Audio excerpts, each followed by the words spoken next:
I'll start caveating questions with under your version of feminism, is this true? Because otherwise I don't know. Do you, under your view then, this argument may be moot. Do you think that women ought to have some duties to society? Some duties in under my worldview, yeah. I think that women should do things that are good for society per my values. What? Yeah, I think women should vote. They should? Yeah. Or they should have the right to vote?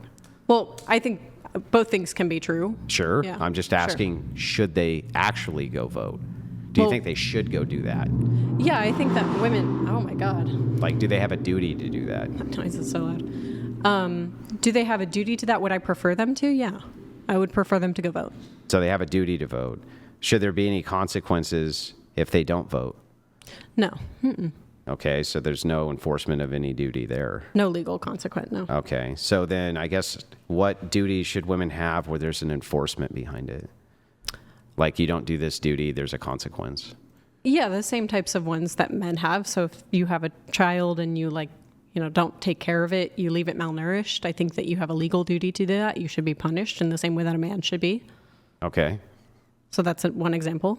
Okay, so they have some ethical duties. What about societal duties? Well, that would be a technical societal duties. Maybe I'm not clear what you're looking for. Oh, I'm just looking for, jury duty's a duty, literally, right? As its name implies. That's like a civic duty or a social duty. They might have a legal duty to do that. Now, do they have a moral duty? Are they doing something like correct, bad right? to me? That's why I'm looking at. I'm like, is there a distinction there between the ethical and the civic duty? So I'm just asking, what duties do you think women socially should have in society? Legally or ethically? Legal, or well, both actually. Well, those are going to be two different answers, right? Like, let's start with legally then. Okay, sure. Yeah. I mean, they could be things like legally, I think people should be held to go to jury duty. Legally, I think that people should be, prosecuted for crimes. I think they have a duty not to commit crimes against other people. And that's both an ethical and a legal one. Mm-hmm. But the ones that apply to men generally too. So I'm not sure what this question is getting at. Do men have a duty to protect women? Sure. Okay. I think people have a duty to protect other people when they can. Do women have a duty to protect men? Yeah, when they can. When they can, as they can. Okay. Of course. And this makes society good, right? Or yeah, better. I think people protecting people, it makes a society good. Okay. Do women have a duty to not be promiscuous? To not be promiscuous? Mm-hmm. What do you mean by promiscuous? Have sex with lots of different partners. That I'm not sure of. I don't know if people would probably say no. I'm asking you. I'm not sure. The answer was I'm not sure. You're not sure if they have that duty?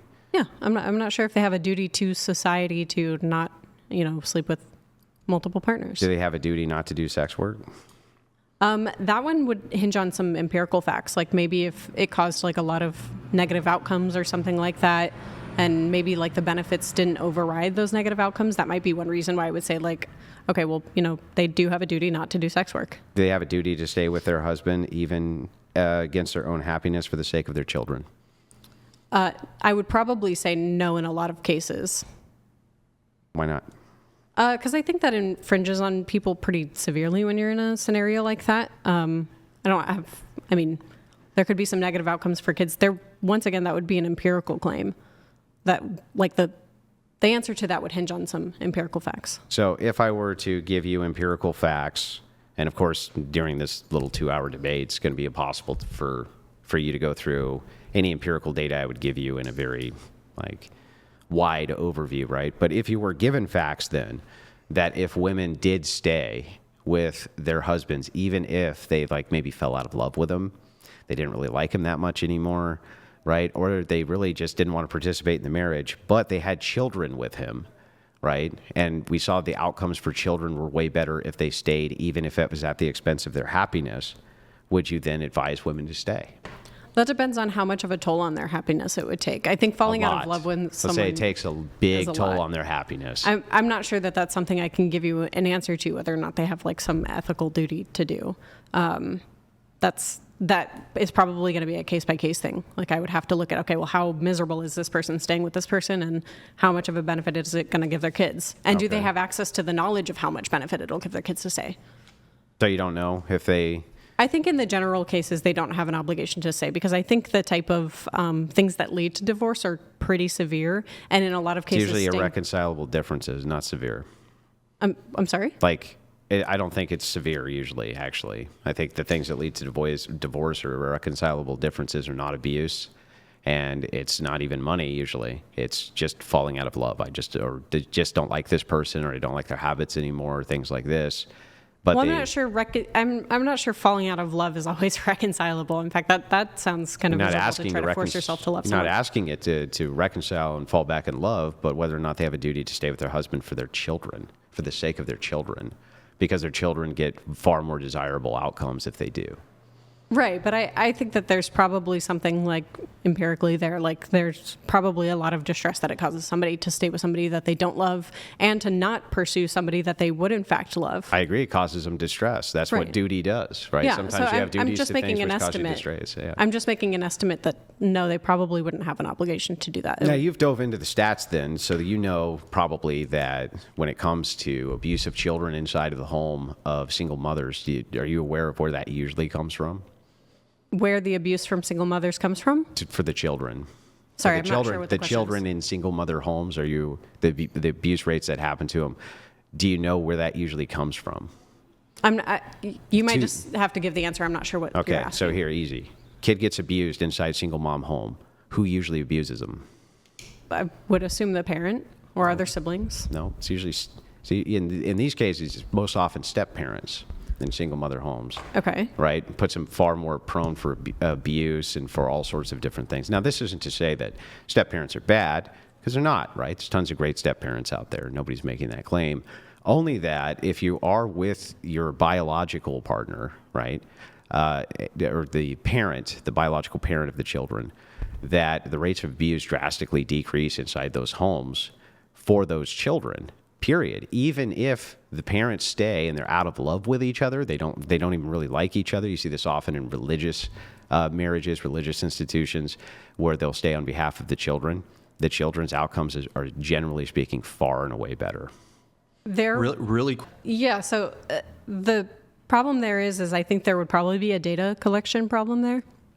When you have people who are remarried, it's probably easier for kids to report that a step parent is committing abuse versus a biological parent. A child might be more trusting of their biological parents, especially if they're still together. There might be covering up of abuse that's occurring, so that I might have some issues with like gathering that data and actually coming to like a conclusion there. But I would say that Would something like multiple meta-analyses on that data do something to assuage your doubts? Meta-analyses on the data that says that Step parents are more prone to abuse than the biological father.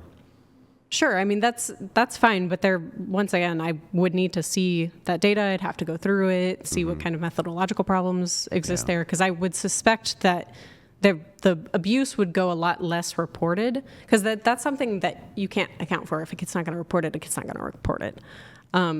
But you can make an inference and say like, okay, well, kids are typically more trusting. Kids come out years later and say, hey, my biological parents abused me and I never told anybody.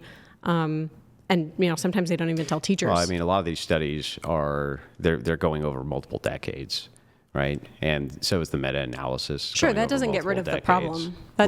It gets rid of some of those problems, but doesn't get rid of all of them. I agree. Not the data collection, not the issue. It doesn't make that type of problem go away. Which Why type, would gathering which type of problem specifically? the problem of abuse being covered up or children being more trusting of biological parents? So that could be the case. I was just talking when you were saying like children could come out later and discuss abuse rates or something like that. It's like, yeah, that's true. But one way that you could compensate for that is to have longevity in your study following these same people and then getting back with them 20 years later or whatever, so that you could make these determinations. So that would be one way that you could compensate for Sure, that. and it might still not fully compensate for it, though, if that person still is more trusting disagree. of their biological parent. Yeah. So it doesn't fully get rid of that I don't issue. disagree. I was just saying that here there is some things that you could do. But I agree, right? But I would say that a meta-analysis, multiple meta-analysis, that would at least be something you'd look at. And I want to make it clear, the claim that I'm disputing isn't necessarily that step parents don't abuse their children more than biological parents do. That could be very well true. But what I'm saying is, when we do have an issue finding that out, we have an issue of like children trusting their biological parents more.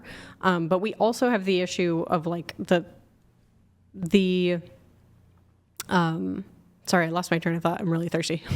That might be a good time for a break, but we do have that methodological issue. Over time, it doesn't really get rid of it, though, if children still trust their biological parents more. And it could be the case like parents are covering it up for the other parent, whereas they wouldn't cover it up for like a new spouse or something like that. Or they might cover it up to keep the family together. That could also be a case that I would say would cause a lot of issues collecting that type of data. Okay. And those reasons the abuse might still not outweigh the type of harm done to the person staying with the person they don't want to be with. All right.